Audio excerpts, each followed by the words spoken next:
She stood behind the fence in her leopard print bathrobe, clutching a steaming mug and yelling like she was casting a spell.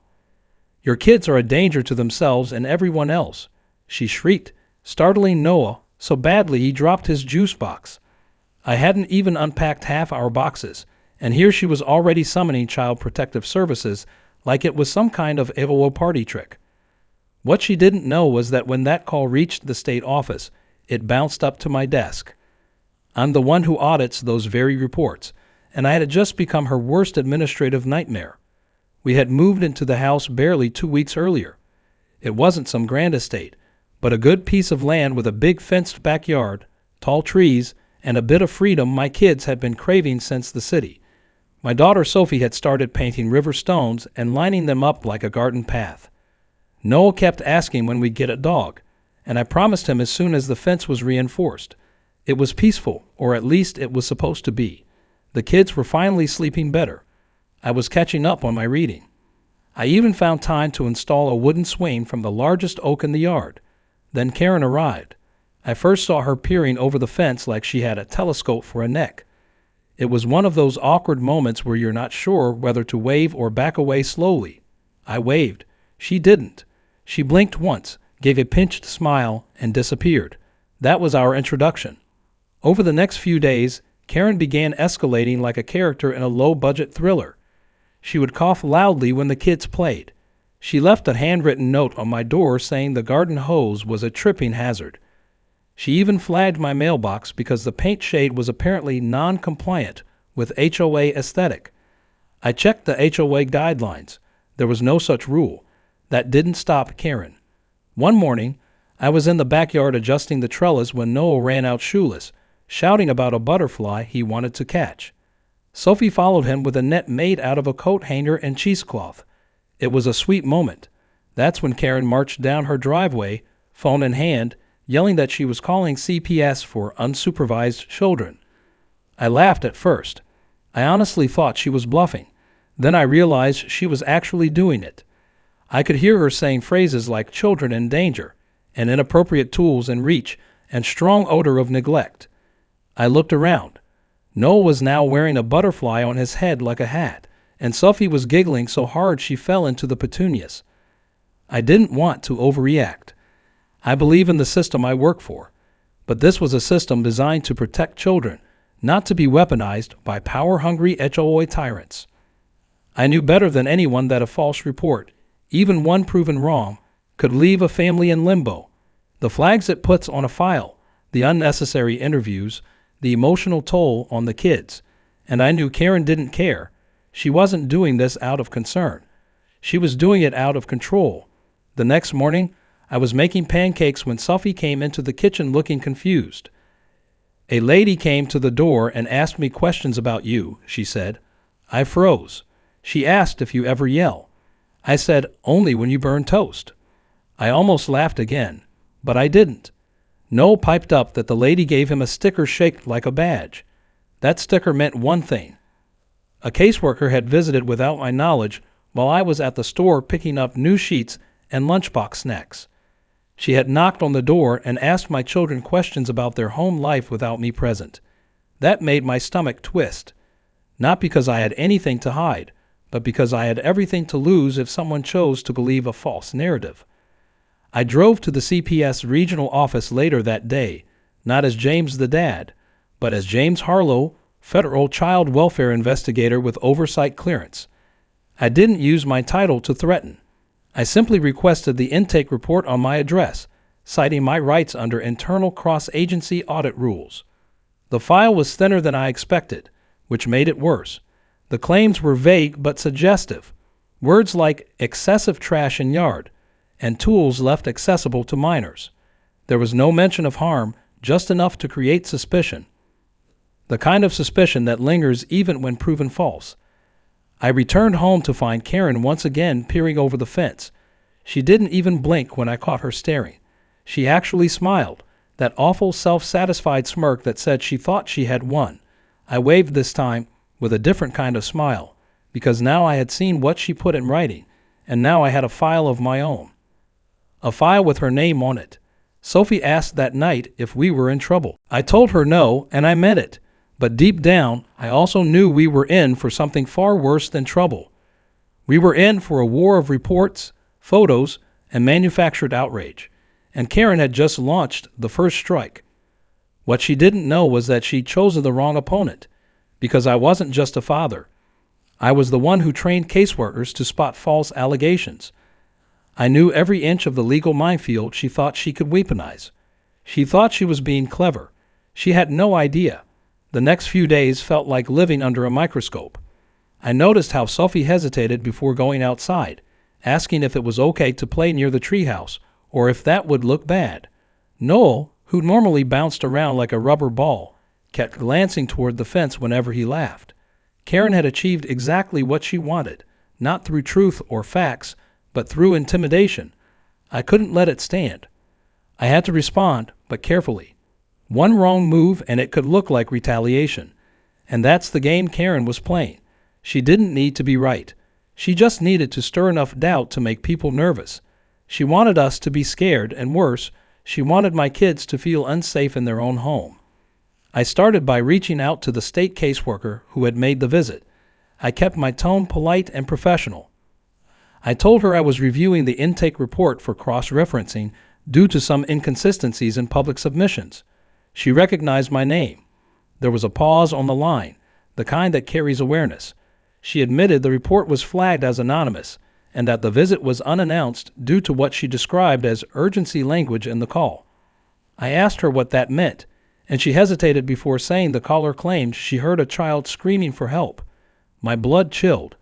That was a lie, and it wasn't just a lie.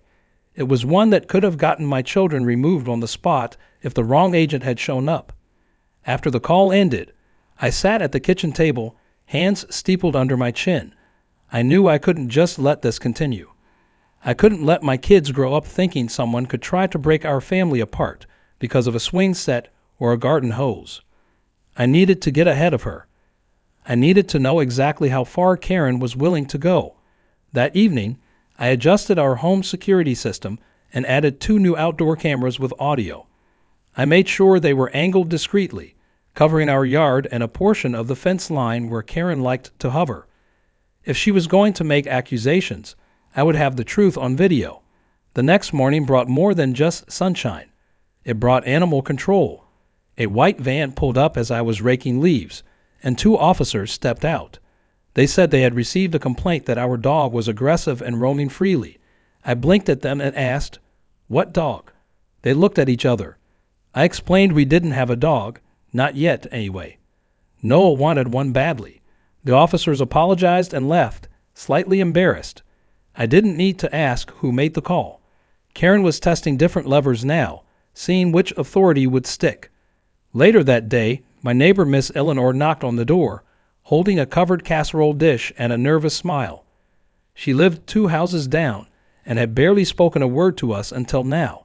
She said she'd seen a lot of people come and go in the neighborhood, and she didn't like getting involved, but she had overheard something the day before. Karen was talking to another HOA member, bragging that she had connections and that if we didn't fall in line, she'd have those kids placed somewhere quieter. Eleanor said it didn't sit right with her. I thanked her and assured her she did the right thing by speaking up. She handed me the casserole and said, "Your little ones are sweet kids. I hope she doesn't mess them up." I made a mental note to write that down. That evening, I sat with Sophie and Noel at the dinner table and talked to them about truth and courage. I didn't want them to be afraid of every adult who knocked on our door, but I also didn't want them blindsided again. I told them if anyone came asking questions, they should tell the truth and then call me immediately. Sophie asked if Karen was trying to get rid of us. I paused, then said, "Some people try to scare others when they don't understand them." Noel said he hoped Karen stepped in gum. I smiled. Small justice, but I'd take it. Over the next few days, I began assembling a quiet file. I documented every visit, every phone call, every odd interaction. I printed out HOA rules and highlighted the sections Karen had violated herself. Trash bins were supposed to be brought in by sundown. Hers stayed out overnight. Garden decor was limited to 2 items. She had 6 gnomes and a flamingo. I wasn't going to use it unless I had to, but I needed it ready. I also started reaching out to colleagues for advice. Quietly, discreetly. One of them, a contact from a policy oversight board, warned me that repeated false reports could qualify as harassment if tied to a known individual. Another told me something even more useful. If I could prove Karen was misusing the system for personal vendettas, it wouldn't just be a civil issue. It could rise to federal misconduct under certain guidelines. That's when I knew I wasn't just defending my kids. I was standing up for every family Karen had ever bullied. On a quiet Thursday morning, just as the kids were finishing their spelling practice, I caught sight of Karen through the camera feed. She was holding her phone up toward our yard again, clearly recording. I walked out calmly and waved. She froze. I asked her politely if she needed anything. She said she was documenting for the HOA. I asked if she wanted a tour of the garden beds while she was at it. Her face flushed, and she stormed back inside. 10 minutes later, I received a notification from the security system. She had come back out and placed something against the fence. I checked the footage. It was a dog whistle. She left it there, then walked away. Why would she do that unless she was trying to incite barking from a dog we didn't even have? I picked up the whistle, walked it to the edge of her driveway, and set it gently on her welcome mat. Then I turned and walked away without a word. The message was clear. I saw what you did, and I wasn't afraid. But Karen wasn't finished. That night, I received a knock at the door around 8:00 p.m. It was a police officer. Someone had reported loud screaming coming from our house. The officer looked tired and annoyed. I invited him in, offered him a cup of coffee, and let him sit at the kitchen table while Noel colored a drawing of a rocket ship and Sophie read aloud from her book. After 5 minutes, the officer stood up and said, "I don't know what's going on here, but it's not coming from this house." He walked out and gave Karen's place a long, silent glance before getting in his cruiser. I knew then that Karen had crossed another line. She wasn't just trying to remove us. She was trying to provoke us into making a mistake. But I wouldn't give her that satisfaction. I was going to let her keep digging, because every time she called a new agency, she was building a pattern, and every pattern could be traced. I just had to be patient. The trap was already halfway built, and Karen, she was the one hammering in the nails. The morning began with the quiet sound of birdsong and the soft hum of the coffee maker, but I already knew it would not be a peaceful day. My phone buzzed with a message from a colleague at the Federal Oversight Office. It was short and to the point. "Just thought you'd want to know. Someone filed a complaint against you through a state-level channel." Anonymous again. That made 3 separate reports in less than 2 weeks. 3 agencies disturbed. 3 disruptions to my family's life. And all of them unfounded. Karen was growing bolder, and I could see the pattern forming in front of me like puzzle pieces locking into place. She thought she was careful, hiding behind blocked numbers and vague reports, but the structure of her manipulation was becoming undeniable. It was time to stop reacting and start leading. After breakfast, I kissed Sophie on the forehead and told her to keep Noah out of the garden for a bit. She gave me a nod and pulled him into the living room to build a blanket fort. I grabbed my briefcase, not for work, but for something more personal. Inside were the documents I had been collecting over the past 2 weeks, copies of the anonymous reports, footage from the outdoor cameras, a printed log of the animal control visit, and the police officer's report that listed the call as unsubstantiated. I added a photo of the dog whistle Karen had planted by the fence.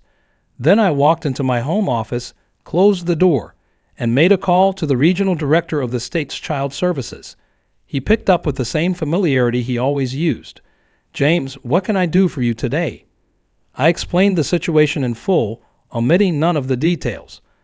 I told him about the false reports, the surveillance, the uninvited questions to my children. I told him how each call seemed to come after a small dispute with Karen, how the reports had a similar tone, certain phrases that echoed each other. I made it clear I wasn't asking for special treatment. I just wanted the system to work properly, to do what it was designed to do, protect the innocent. The director listened quietly, then said something that made my pulse slow. "You're not the first." I leaned back in my chair. He told me Karen had made similar complaints against another family 2 years ago. A single mother accused of neglect after a disagreement about fence maintenance. The investigation cleared her, but she moved out shortly afterward. Karen had won that time, but this wasn't going to end the same way. I asked if their office had reviewed her history of calls and reports.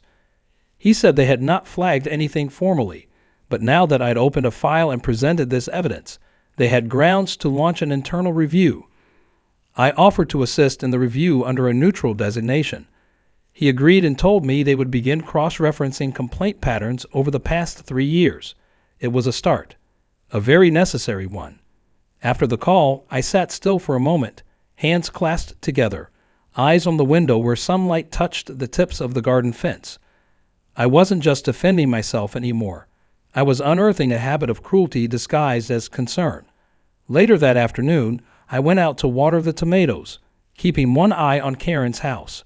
Her blinds twitched. I smiled to myself. She knew something was shifting. Maybe she had seen the police report arrive at her mailbox. Maybe she sensed the power she thought she held was starting to slip. As I turned off the hose, Miss Eleanor strolled by on her evening walk. She stopped, glanced around, then leaned in and said, "I heard she's talking about setting up a petition to have you removed from the HOA." I blinked and asked her, "On what grounds?" She shook her head. "No grounds, just noise. But she's spreading rumors that you're unstable and aggressive. She's saying she's scared of you." I exhaled slowly. This was classic projection. Karen wasn't trying to prove anything. She was trying to provoke me into reacting, into yelling, into giving her a scene to record. I thanked Eleanor and told her not to worry. I said the truth had a way of rising when it needed to. She nodded and continued her walk. I returned to the porch and sat on the steps, watching the kids chase bubbles across the lawn. I could hear Noah squealing with joy and Sophie shouting out silly names for each bubble that popped. For a moment, the tension in my chest loosened. This was what mattered: their freedom, their safety, their joy. And I would do whatever it took to protect it. That evening, I made a second call, this one to an old contact who worked in digital forensics. I asked him if it was possible to track submission data from anonymous online complaints submitted through the local agency portal. He said if I had a legal request and a reason to believe it was part of a pattern of harassment, then yes, under certain circumstances, they could match metadata and IP origin. I told him I'd be sending him something by morning. I ended the call feeling the quiet pull of momentum. Karen had started a war she didn't fully understand. She thought the system was her tool. She didn't realize she was sharpening the very blade that would cut her credibility apart. The next morning, I printed a letter and placed it carefully in my outbox. It was a formal ethics inquiry addressed to the HOA leadership, requesting a review of one member's behavior under the harassment and abuse of power clauses in their charter. I made sure every claim was supported with evidence, every date cross-referenced. I CC'd the HOA's legal counsel. I wasn't expecting them to remove her overnight, but I wanted them to know that her actions weren't going unnoticed.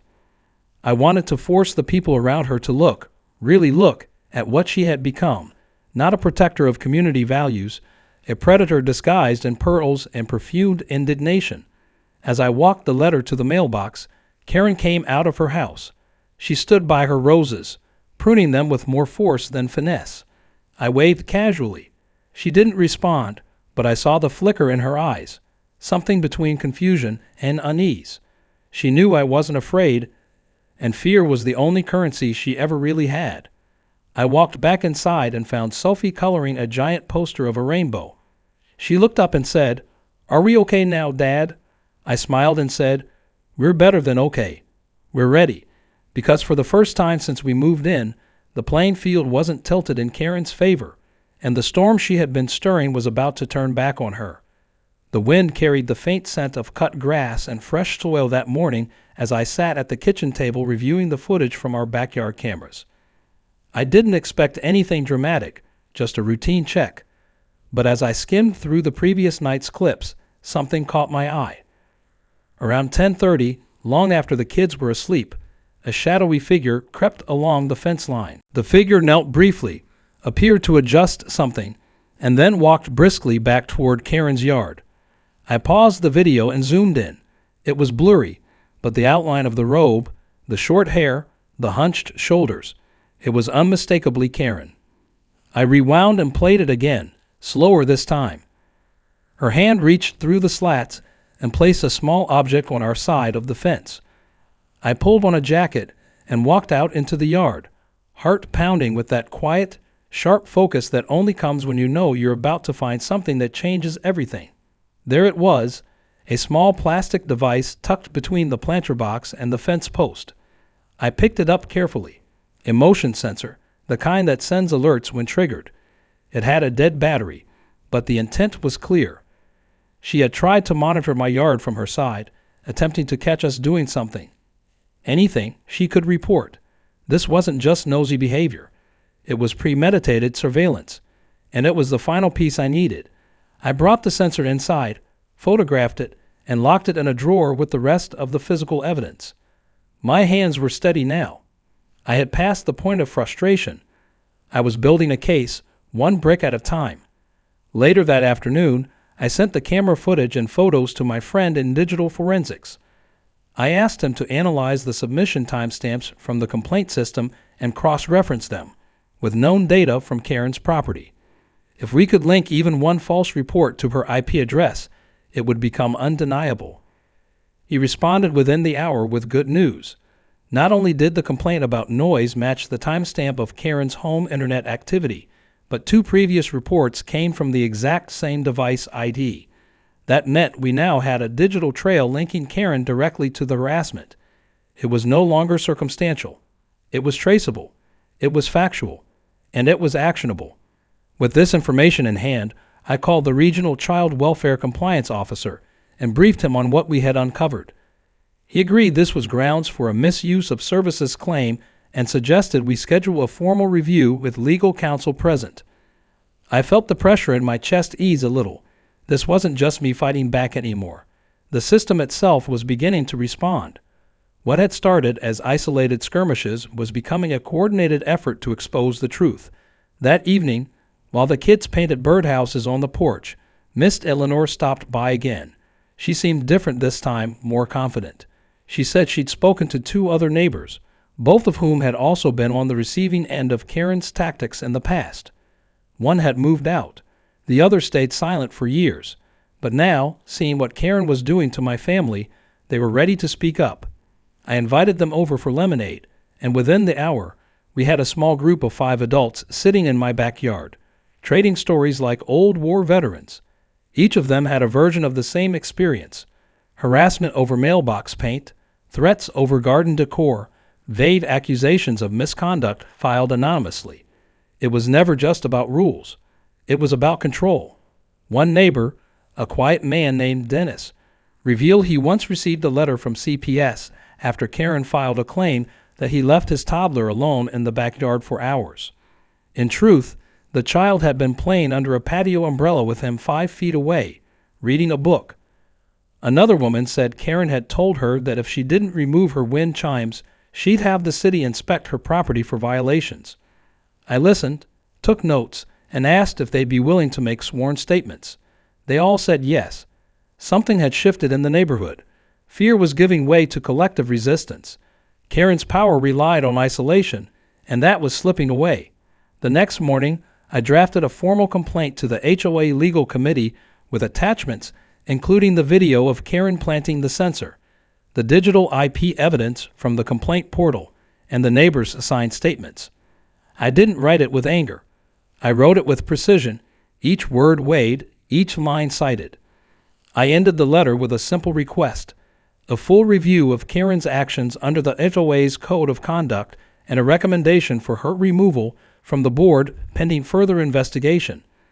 I sent it certified mail and kept copies in triplicate.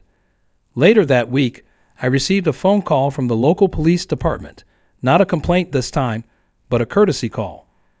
The officer who had responded to the previous false noise complaint had submitted a memo to his supervisor suggesting the calls may be part of a pattern of targeted harassment. They were opening a non-criminal inquiry to determine whether civil action might be appropriate. The officer asked if I had additional documentation. I said I did. He thanked me for my cooperation and said, You're not the only one tired of her antics." Karen must have sensed the walls closing in. Over the next few days, she kept to herself. No more barking orders across the fence. No more mysterious visits from authorities. But her silence didn't come from peace. It came from pressure. One morning, I stepped outside to get the mail and saw her standing by her mailbox, face drawn and eyes hollow. She didn't say anything, just stared. Then she turned and went back inside. A storm without thunder. A warning without a word. That night after dinner, Sophie asked if we could put lights around the treehouse. I told her we'd do it together. Noel helped me string them up, and as the last bulb flickered to life, the yard glowed with soft golden warmth, the kind that chases away shadows, the kind that tells your children you are safe. I stood in the middle of the yard and looked up at the glowing branches, and for the first time since moving in, I didn't feel like I was living under siege. I felt like I was standing on ground that belonged to us, earned and protected. The war wasn't over, but the tide had turned, and Karen's world, built on fear and secrecy, was finally starting to crack. The sun was barely above the horizon when I got the call from the Hiveaway's interim legal advisor. Her tone was direct, professional, and just a touch cautious. She said the board had received my complaint along with the attachments, and that a special meeting had been scheduled for the following week to review the evidence. I thanked her and offered to appear if needed. She hesitated, then said that might be helpful. Apparently, my complaint was the fourth formal one filed against Karen in the last 3 years, but mine was the first that included clear documentation and cross-agency involvement. It wasn't just a neighborhood dispute anymore. It had become a legal and procedural issue, one with real consequences. I ended the call and sat quietly at the kitchen table, the weight of the moment settling in. The silence was interrupted by the soft clatter of Noel's cereal bowl and the sound of Sophie humming as she drew at the counter. They had no idea that their world, the little bubble of safety we had been building together, was being protected, one meeting, one file, one witness at a time. Later that morning, while I was watering the backyard tomato plants, I saw Karen standing in her driveway again, phone in hand. This time she wasn't recording. She was pacing, agitated, shouting into the phone. Though I couldn't hear the exact words, her face was red, her movements jerky. It was a stark contrast to the smug, composed woman who had watched my children like a hawk just a week ago. Now she looked cornered. I didn't gloat. I didn't wave. I just went back to tending the soil, because this wasn't about revenge. It was about boundaries, about dignity, about stopping someone who thought rules were weapons and neighbors were pawns. In the afternoon, I gathered with the same group of neighbors from before, this time in Miss Eleanor's backyard. The energy was different, less tense, more united.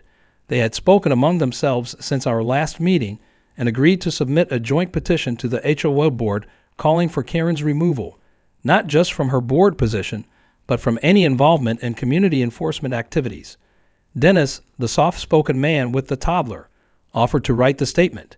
He said it was time someone like Karen stopped getting away with these kinds of games. He said he didn't want his daughter to grow up afraid to play in her own yard. His words struck a chord with everyone. We weren't just responding to Karen. We were reclaiming something bigger. Back at home, I sat down to organize my documentation. The folder had grown thick. Photos, timestamps, video stills, transcripts of interviews, official memos from the police and CPS. It was the kind of file that didn't just tell a story. It proved it. I scanned everything and made 3 backup copies, one for the HOA, one for legal review, and one for my own records. I also included a small USB drive with the video footage of Karen placing the motion sensor in my yard. That piece of evidence alone was enough to shift perception. It showed intent. It showed violation. It showed who she really was when no one was supposed to be watching. The following day, as I was leaving for a quick grocery run, I noticed something different about Karen's property. Her lawn, usually trimmed with military precision, was starting to yellow at the edges. Her flower beds were wilted. There was a stack of unopened mail in her box. It was as if she had stopped keeping up appearances, no longer playing the role of the perfect neighbor. I passed by without stopping, but I caught a glimpse of her through the curtain. She was sitting in a chair by the window, motionless, staring into space like someone waiting for a verdict. That image stuck with me for the rest of the day. That evening, as I helped Sophie with her reading and listened to Noah narrate a story about a space-traveling lizard, I received an unexpected email from the Compliance Division. They had completed the preliminary review of Karen's complaint history and confirmed a repetitive pattern of exaggerated or false claims across 3 different families over a 5-year span. Based on the consistency of language and timing, they were preparing a recommendation for further administrative action. The system was finally recognizing the abuse for what it was. I leaned back in my chair, a slow breath escaping, and glanced toward the window. It was getting dark, but the house felt lighter somehow. 2 days later, the HOA special meeting took place. I arrived 10 minutes early, carrying the folder and a calm determination. The room was modest, with a long table, 5 board members, and several folding chairs arranged for observers. To my surprise, nearly a dozen neighbors showed up, including Eleanor and Dennis. Karen was already seated, arms crossed, a forced smile on her lips. She barely looked at me. The meeting began with procedural remarks, then moved to the presentation of evidence. I was called to speak. I did not raise my voice. I did not accuse. I simply laid out the facts. Each report, each visit, each escalation. I played the video of her planting the sensor. I shared the IP trace findings. I read a portion of the police officer's memo. When I finished, the room was silent. One board member finally spoke. He said he had lived in the neighborhood for 15 years and had never seen such detailed documentation in a dispute. Another said the pattern was deeply troubling and called into question the integrity of their own enforcement mechanisms. Karen shifted in her seat, lips pressed into a thin line. Then the floor was opened to the neighbors. One by one, they spoke. Eleanor talked about the whispered threat. Dennis spoke of the false report. Another woman recalled how Karen accused her teenage son of theft because his music was too loud. Each voice added weight. Each story drew nods of agreement. Karen remained silent. She offered no rebuttal, no apology, just silence. When the meeting ended, the board announced they would deliberate and issue a decision within 48 hours. But everyone in the room already knew what that decision would be. As I stepped outside, the air felt cleaner, as if the pressure that had hung over the neighborhood for months had finally broken. People lingered, chatting, smiling. Someone clapped me on the back and said, "Thanks." I told them it wasn't just me. It was all of us. That night, back at home, I tucked Sophie and Noah into bed. Noah asked if Karen was going to be nice now. I said I didn't know, but she wouldn't be bothering us anymore. Sophie smiled and whispered, "Good." Then she closed her eyes and drifted off to sleep. I stood there a moment longer, watching their peaceful faces. They had been through so much more than they should have, and yet here they were, whole and happy. Downstairs, I poured a glass of water and stepped out onto the porch. The lights around the treehouse glowed softly. The wind rustled the leaves, and somewhere in the distance, a dog barked. It was a quiet night, a safe night, the kind of night that reminded me why I had fought so hard. Because peace was never given. It was protected, and I would always protect it.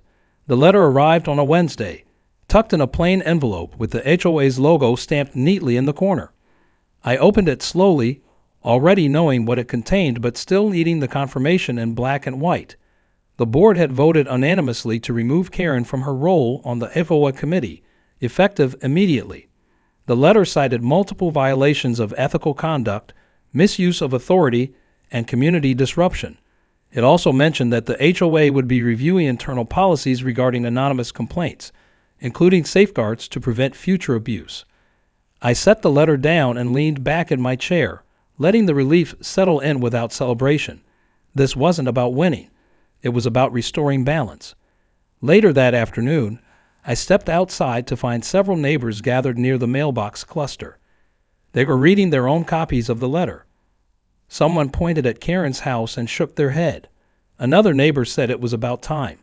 People looked lighter, freer, as if they'd all been holding their breath for months and could finally exhale. Karen hadn't come outside since the meeting. Her blinds were drawn tight, and the normally pristine front yard was starting to show signs of neglect. A few weeds here, a tipped-over flower pot there. I didn't take any joy in her downfall, but I also didn't feel sorry. Actions have consequences, and for once, she was facing hers. That evening, as I grilled dinner in the backyard, Noel ran up to me with his arms full of stuffed animals and declared the treehouse their official summer headquarters. Sophie was already up there, stringing colored beads into little hanging decorations. The yard was alive with laughter again, and this time it wasn't weighed down by caution. It was just joy, pure and unfiltered. I stood there for a while, flipping burgers and listening to the sounds of my children simply being children. No fear, no anxious glances at the fence, just normal, happy moments. The next morning brought another unexpected turn. I received a call from a reporter with the local community paper. Word had spread about the HOA decision, and someone had mentioned my name during a conversation. The reporter said she was putting together a feature on neighborhood dynamics and the misuse of community authority. She asked if I would speak on the record. I declined politely, but I did suggest she interview some of the neighbors who had spoken up at the meeting. The story wasn't about me. It was about all of us who had quietly endured and finally decided enough was enough. She thanked me and said she respected my position.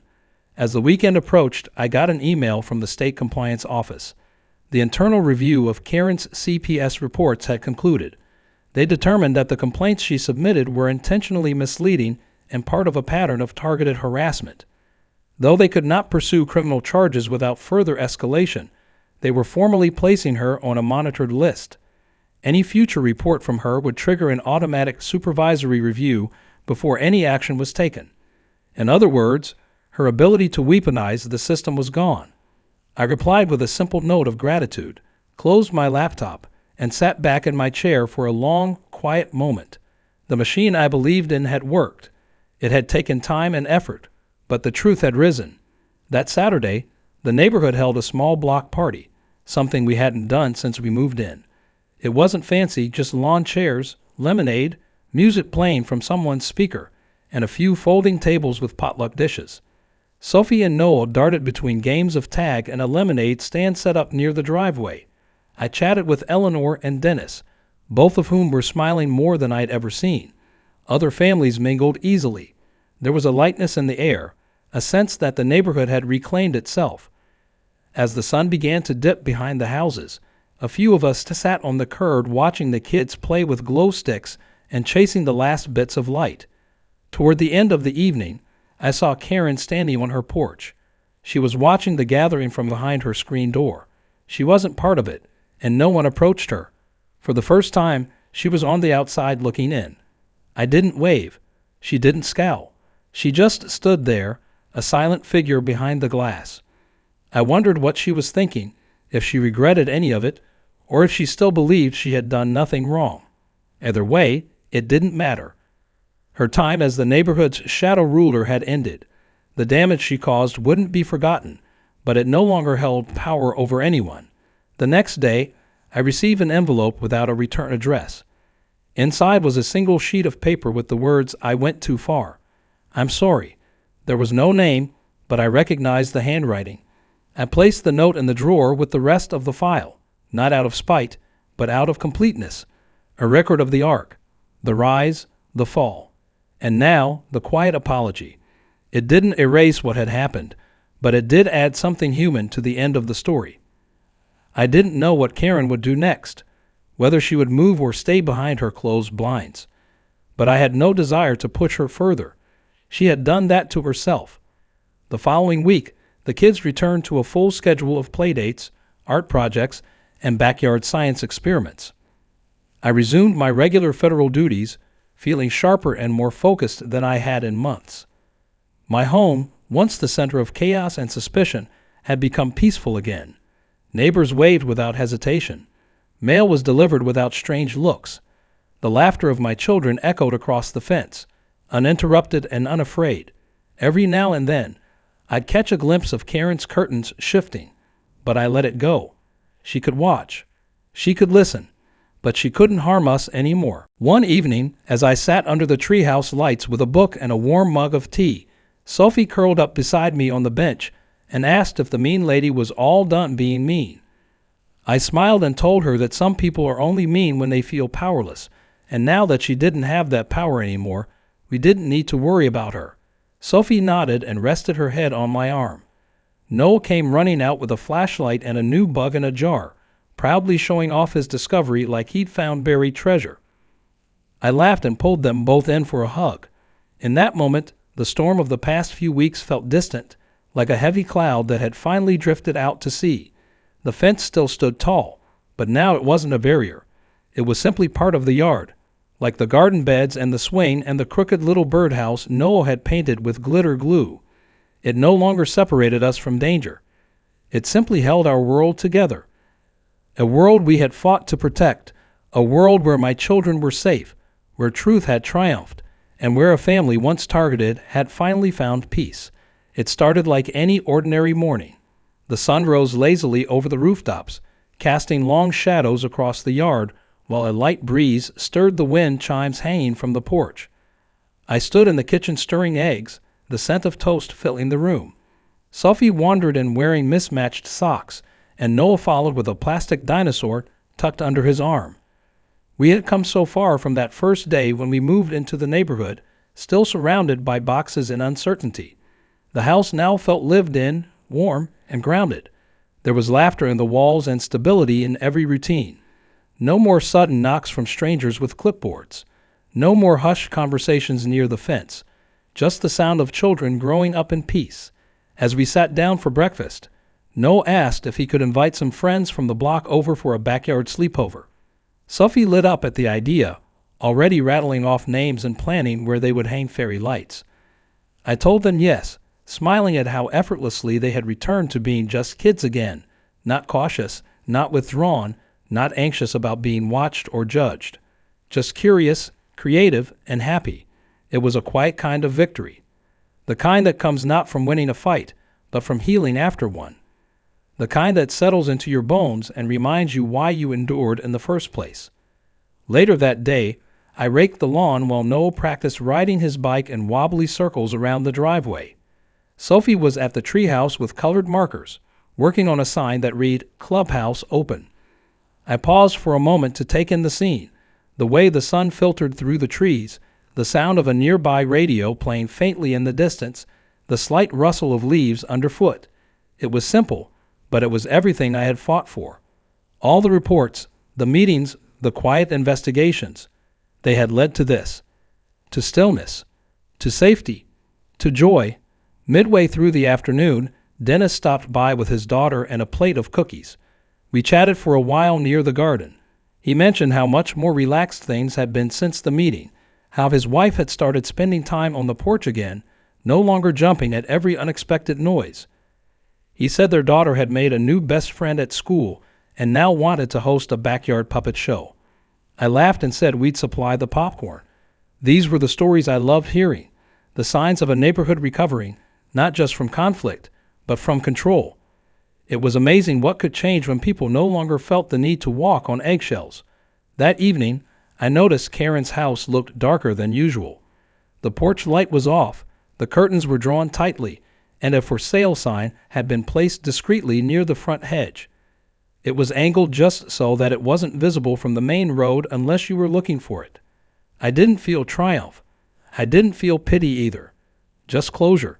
She had built her world on dominance, and when the power was gone, so was the foundation.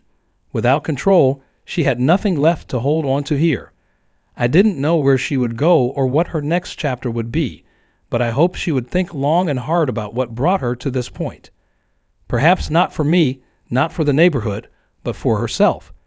Because people like her either learn from the fall or repeat it somewhere else. The weekend arrived with perfect weather, blue skies, just enough wind to keep things cool, and the kind of air that carried laughter like music. Sophie and Noel's backyard sleepover had turned into a small block-wide gathering. Parents set up folding chairs, kids played flashlight tag, and someone even brought a portable projector to screen an old animated movie on the side of their garage.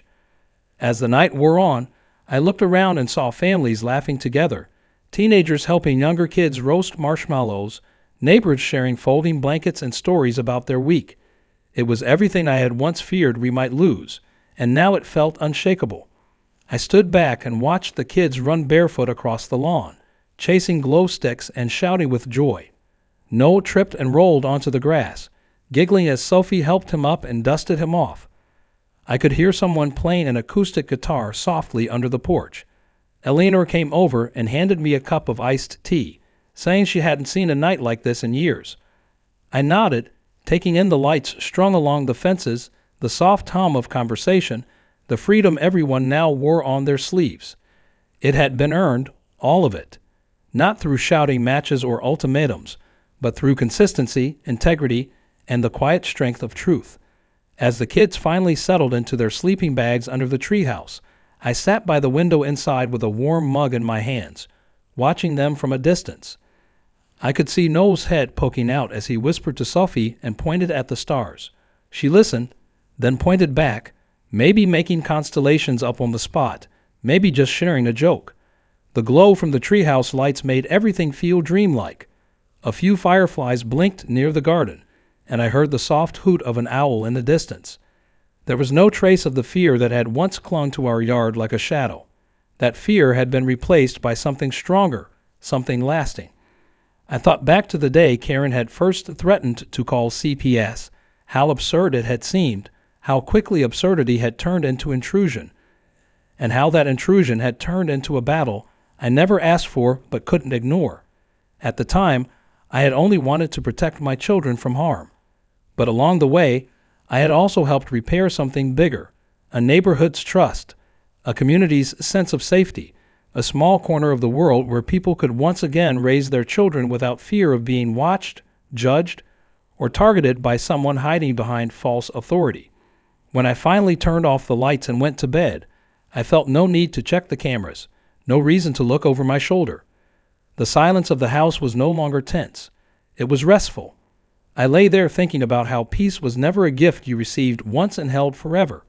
It was something you nurtured, defended, and reinforced through every decision, every action, every moment of courage.